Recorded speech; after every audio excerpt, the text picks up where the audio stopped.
цусд сувг үзүүлж бай.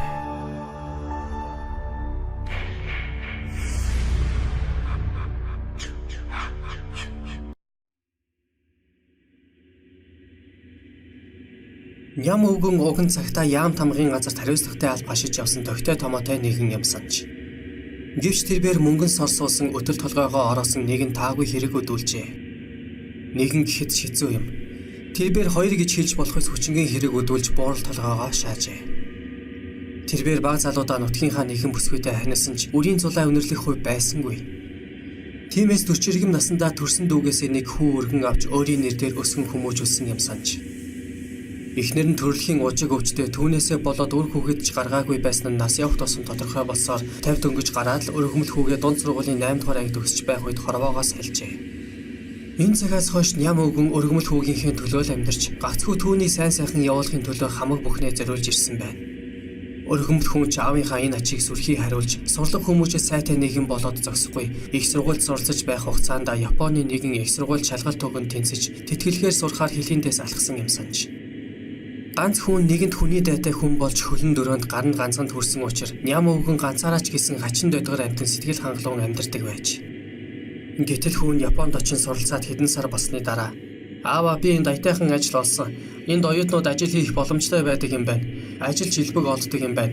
Би хэл ус сайтай болохоор нэлээд өндөр цалинтай ажилд орсон. Та над руу мөнгө явуулах биш би тань руу мөнгө явуулах болсон шүү.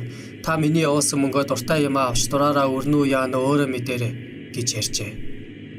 Ханан гэр нь холдож хадан гэртээ ойртож яваа ням өвгөн мэдээж хүүгийнхээ явуулсан мөнгийг дэмий юмд үрхийг бодсонгүй. Харин ч би өнхрөөд өглөө гэхэд хүүд минь миний амьдарч байгаа хоёр өрөө байрнаас өөр хөрөнгө огшил гэх юм үлдэхгүй. Тэгээд жаал 50-60-аад оны үед баригдсан энэ муу үеэ өнгөрөөсөн хуучин байрлалаар миний хүү юу хийх вэ? Тиймээс өөрийнхөө хураасан хідэн төгрөг дээр хүүгийнхээ явуулсан мөнгийг нэмж байгаад хүүдээ шинэ байр авч өгье гэж шийдэн сар бүр явуулах мөнгийг нь банкнд нямбайлан хадгалж эхэлжээ. 2 жил хэртээ ингэж хадгалсны дараа нэлээд их мөнгө болж хүүнч сургуулаа төгсөөд ирэх цаг ойртсон байна. Тиймээс мань өвгөн өөрийнх нь байрны хажууханд баригдаж байсан 10 давхар байранд 3 өрөө байр авахар захиалга өгч орхижээ. Хавар болж усны шууд ирэн өрн зэрэглээ намирч эхлэх үед ням өвгөн хүүгээ ирэх байх гэж хүлээж байсан ч хүүн. Аав минь би энэ жилдээ энд ажиллахаар боллоо. Манай сургуулийн багш намайг туслахаараа нэг жил ажиллаж хийж гуйлаа. Цалин хөөсч овоо өгөх юм байна гэснэ. Тэрнээс гадна бас нэг асуудал үүссэн. Хүүн энд нэг бүсгүйтэй танилцаад үерхэж байгаа. Тэр маань дараа жил төгсөх юм. Тиймээс нэг жил хамт баймаар байна гэжээ. Ням өвгөн энэ үгийг сонсоод чухам л магнаа хагарт баярлсан ч хүүгээ ирэхэ болсон явдалд жаахан гоморхон. Чи тэгээд хаанхын ямар хүүхэнтэй танилцчих вэ? Гадаад юм биш үсттэй. Тийм бол яшиг зүгээр бушуу нутагтаа ир. Гэтэл хүүн та санаа зовлтгүй Монгол охин их хөөрхөн ааштай охин байгаа танд таалагдана гэсэн аж. Ням өвгөн хүүгээ ятгаж дийлэхгүйгээ мэдэж байсан ч чи ядаж хэд хоногор ирээд бараагаа харуулчаад явахгүй юм уу? Тэгээд ч аав нь чамд байр авсан. Байр сууцаа үзэнгээ хэд хоног амраад буцахгүй юм уу? Гэхэд хүүн. За яах вэ аав минь ганцхан жил шүү дээ. Та харин яах гэж байр сав авч мөнгөө өрж байгаа юм бэ дээ? Хүүн өгтлээ баярлаж байна. Гэхдээ л байр сав авч мөнгөө өрөх хэрэг байсан юм уу? Одоо та наад байрандаа өөрөө ороод намайг хүлээж бай гэсэн юм санаж.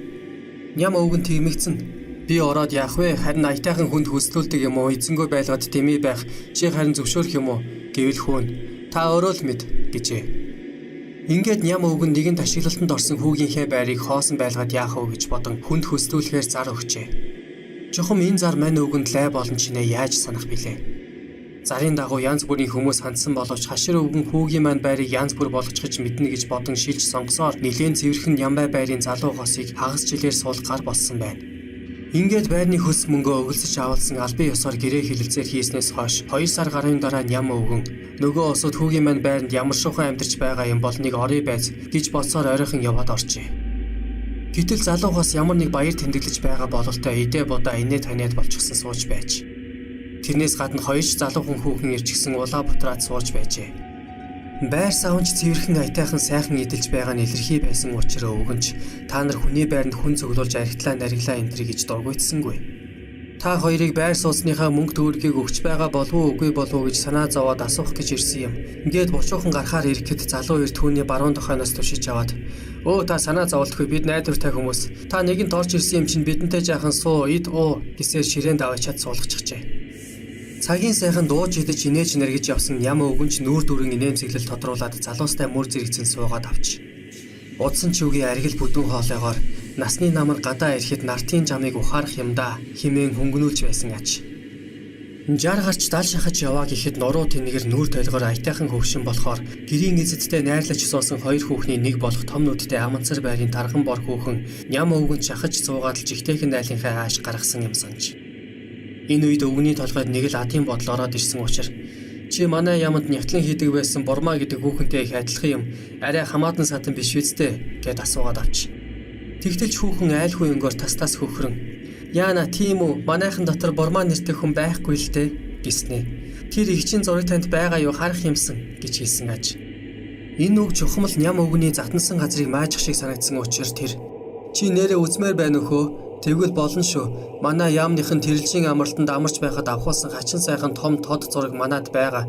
Залхуурахгүй бол ороод үзэхгүй юу? Манайх энүүхэн хажуудлын байр гэд тавьчихач.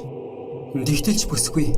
Нямгой та ямар өөрөө авчирч үзүүлнэ гэх биш. Би танад ороод тэр зургийг үздэг юм билүү? Нэрээ надтай усны тусал шиг адилхан байгаа чинь билүү? Гэсээр босоод ирчээ. Энэ үед босод найзууд нь тэр хоёрыг огт хайхарсан шинжгүй арх пивны халуунд ямар нэг тайлан тооцоо яриад ажиггүй сууцгааж байж. Ням өвгөн хоёр жойрхон татсныг хэлэхүү. Дээр нь залуухан аятайхан хүүхэн өөрт нь илт хандраад байгаа юм шиг санагдсныг хэлэхүү. Хачин хөнгөн шингэн сэмбэлсээр хүүхний дагуулад гэрлүүгээ орж явчихжээ. Залуу халуун насандаа хүүхнүүдийн араас өөрөө гүйх биш хүүхнүүд өөрсдөө гүйдэг байсан нь ч санагдаж амандаа үл мэдэг дуу ясаар хүүхний том өрөөндөө оруулж суулгаад юуны өмнө би ч ганц биеэр олон жил амьдарч байгаа хүндээ хаяа ганцаардаа дэвгүүл байдаг юм. Чам шиг ийм залуухан хүүхэн манад ер нь орж ирээгүй шүү. Тийм болохоор хүүгийнхээ Японоос явуулсан жимсний архиар дайлнаа. Тэгээд альбомо тухтай үзүүлье. Гэсээр шкафнаасаа гоёмсог шилтээ дотор нь ганц нэг чавг хөвсөн арх гаргаад иржээ. Өвгөнийг ийн хөл алдаж байх үед харин нөгөө хүүхэн шкафн доторх 3 том мөнгөн аяг, хуучин цагийн ихнэр хүний иж бүрэн толгойн болт болох мөнгөн сам, хавчаар даруулах шанаавч зэргийг шунлын харцаар ширтэн. Энэ өвгөн чинь овоо бэлтэх хөвшнө үгүй юу? Аятайхан наалдаж байгаад жаахан сэгсэрхгээд үзүүл яах бол. Хоёрын хоёр байртай, дээр нь нэлээд хатуу идэлтэй, бас ч үгүй мөнгөтэй байрын ийм хөвшинч хүүхэнд дуртай л байгаа да. Өмнө нь яаманд ажиллаж байсан гэд байлуу. Тэгэхээр нэлээд хүүхэмсэл байж таараа. Химэн бодож суусан аж. Харин ям өвгөн хүүхнийг жимсний архиар шахах зур. Иймэрхүү хүүхнүүд ч бүх султай байдаг да. Надтай учир ургуулах гэдэл манайд орё гэд дагаад ороод ирсэн нь лав. Зураг үзэхдээ ч гол нь биш байхаа хэмээн бодож суужээ. Ийхүү хоёр өөр юм шиг хэрнээ нэг л зүйл бодсон хөвшин залуу хоёр жимсний архийг талд нь ортол уух зур нилээд таламсаад иржээ.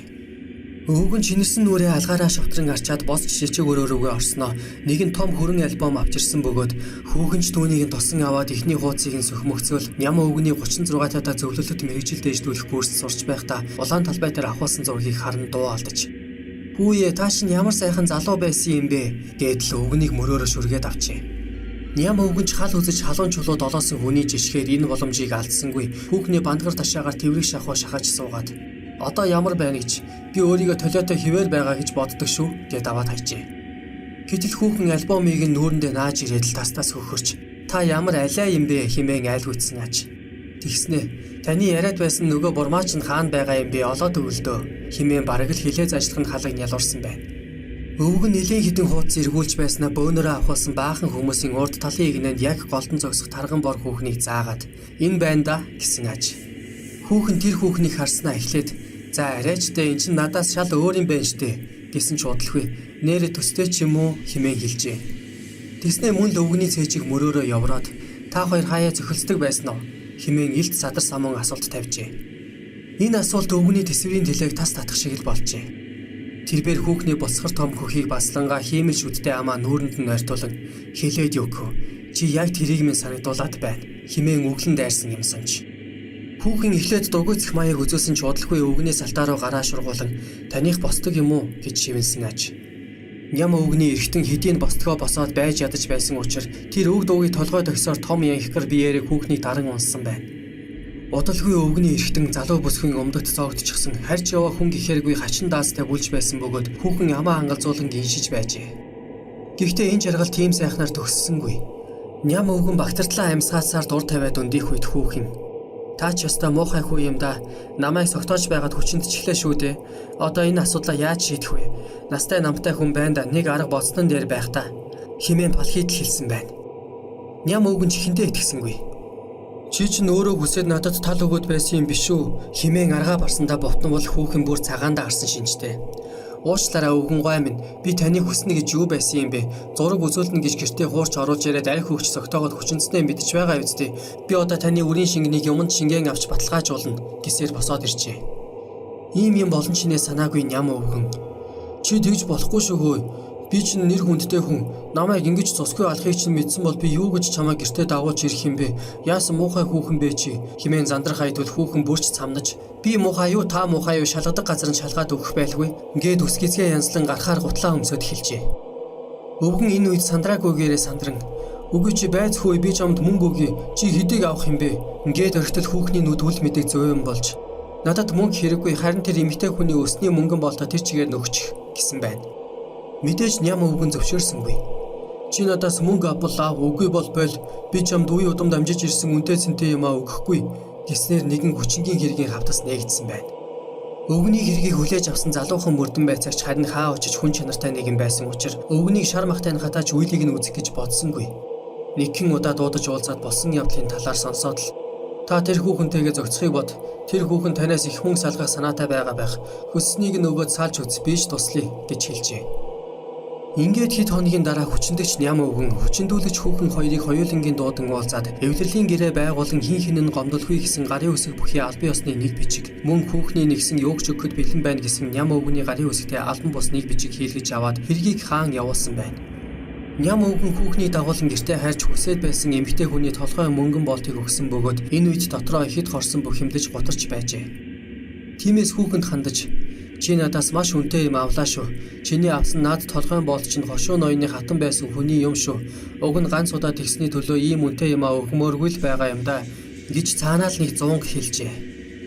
Тэгтэл хүүхийн түүний дотор ямархан өшөө хорсол нуугдаж байгааг мэдэлгүй. Нөгөө л айлгүй зангаараа өвгөний урд ойртон ирж цамцныхын ингэрийг засах зураа. Та удахгүй өвхөх гэж байж ямар шуналтай юм бэ? Гисэн зэвүү хөрмээр үг хэлээд орхиж.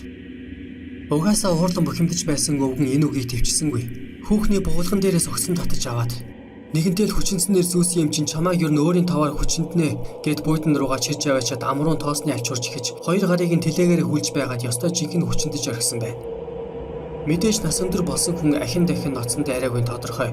Нэг удаа ойртоод л хамаг тамираа шавхсан бөгөөд хүүхний шалдалж паарнаасаа хүлээж шүнжин паарны хажууд нь ойргүй хонолжээ. Маргааш өглөөний тэр юуч болоогүй юм шиг амныхын чихээсийг авч гарыг нь хөлхийг тайлж явуулсан бөгөөд хүүхэн ч уг дугуй алга болж өгчээ. Гэвч маргааш нь гэхэд харьяа дүүргийнхин цагдаагийн хэлцээс ням өвгөн рүү ярьж та тэдэн цагт тэр гихч хүний өрөөнд ирнэ үү гэж дуудаханд ир.